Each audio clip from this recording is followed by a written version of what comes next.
Hi, I'm Farah and I'm a crafter and designer. In this mini vlog, I'm taking you behind the scenes of crocheting an amigurumi squirrel and also talking you through some advice and tips on starting out with your first amigurumi project. It can be totally daunting and intimidating when starting out at first, as that was the case with me as well. I've only started to teach myself how to crochet plushies during the lockdown in 2021.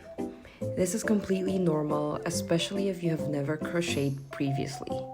My biggest advice is definitely to start small. You can choose something simple and quick just to get an understanding on how to do simple stitches, to increase and decrease. Familiarize yourself to create a basic shape and understanding on how to read the crochet abbreviations and patterns. Secondly, from the simple circle and shapes, you can then expand little by little and add on to your skill. Also, for this project, I'm using a 3.5 hook, and also don't forget to get your stitch markers ready.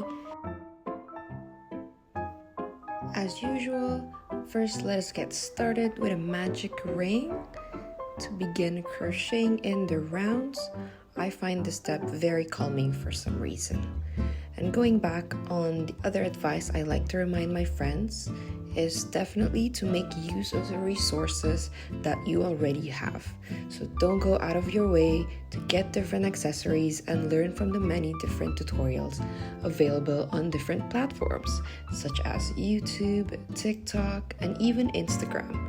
Seeing someone else demonstrate the process can make it less intimidating and help you understand the techniques better. You can find tips, advice, and support from experienced crocheters who are willing to help beginners.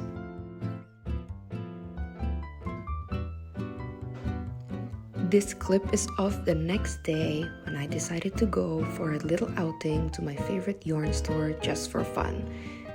You know how sometimes it can be really boring to sit on one project, and I usually don't buy anything if I still have an ongoing project.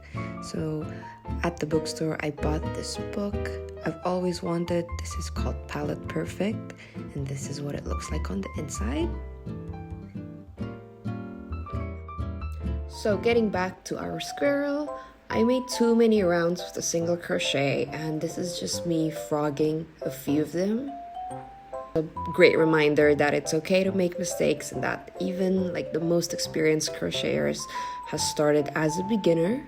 Don't be discouraged if things don't turn out perfectly the first time. So I finally got a table from IKEA. It is gorgeous, it's not too bulky, and it has drawers as well. The lighting here is really good, so I'm really excited to shoot more and get more work done in this lovely area. Now pushing through, we are on the final bits of this project. I know it has been days since we started, and this happens a lot when life gets in the way.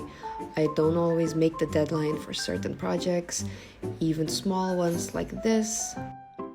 But we are staying consistent, and hopefully it turns out the way it should. This also reminds me of another advice I still tell myself. It is to set realistic expectations, understand that your amigurumis may not look exactly like the patterns, and that's okay. To embrace imperfections as part of the learning process and an opportunity to improve with each project. It is not supposed to look perfect, as it is handmade and uniquely yours. Another important thing to note, it may be the most important with any hobbies or crafts that you do. It helps to have a supportive community, whether that be a class you can take where everyone has the same goals and motivate each other, or just a couple of friends to ask for everyone's feedback in the same areas. This allows you to keep improving, and it can also boost your confidence when you share your projects with friends, family, and online communities. That is the very reason why I eventually pushed myself to start posting my works in the first place. I hope this video has helped motivate you in some way. Thank you for making it to the end, and I'll see you in the next one. Bye!